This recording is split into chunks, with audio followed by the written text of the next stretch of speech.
Hello বন্ধুরা, welcome to our channel Adrika Sarkar. আশা করি তোমরা সবাই খুব ভালো আছো, আমরাও খুব ভালো আছি। আজকে একটা নতুন ভিডিও তোমাদের সবাইকে স্বাগত। তো এখন আমরা যাচ্ছি একটুখানি পুজো দিতে মায়ের মন্দিরে। তো সেখানে আমি অদ্রিকার পাপা যাচ্ছি। তো চলো ভিডিওটা শেষ অবধি দেখতে থাকো, আশা করি তোমাদের খুব খুব ভালো লাগে। তো বন্ধুরা দেখো, এই যে আমরা পুজোর ফুল ডালা নিয়ে নিয়েছি বলে বাবার জন্য আকন্দর মালা, নীলকণ্ঠর মালা, মায়ের জন্য জবা ফুলের মালা, মিষ্টি সব রকম নিয়ে নিয়েছি। তো ভোলেনাথের মন্দিরটা মানে আজকে মা কালীর পুজো করবো বলে এসেছিলাম, তাও বাবা আছে বলে আমরা প্যাকেটের দুধ নিয়ে এসেছি। এই যে আমি জল ঢেলে নিয়েছি, যে তোমার দাদাভাই এখন জল ঢালছে মিট্টিকে নিয়ে। তো দেখতেই পাচ্ছ, এর আগেও আমরা শ্রাবণ মাসের যতগুলো সোমবার পেরেছিলাম মন্দিরে গিয়েছিলাম, সেভাবে ভিডিও শেয়ার করা হয়নি তোমাদের সাথে। তো আজকে বাবারকে আগে পুজো করে তারপরে মায়ের মন্দিরে পুজো করব। আজকে মায়ের মন্দিরে বেশ ভালো ভিড় হয়েছে। তো দক্ষিণা কালী রূপেই মাকে পুজো করা হয়।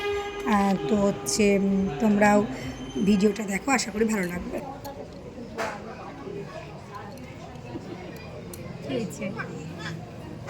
মেয়ে চলে গেছে, সামনে বাচ্চাকে বলছে মেয়ে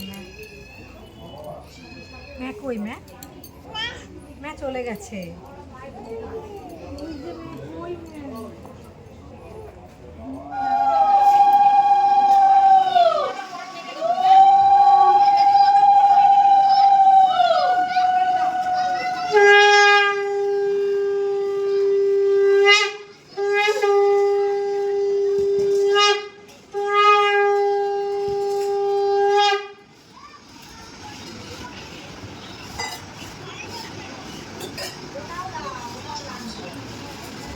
লাইটের কথা সব বুঝিয়ে গেছে।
বাবা যা তো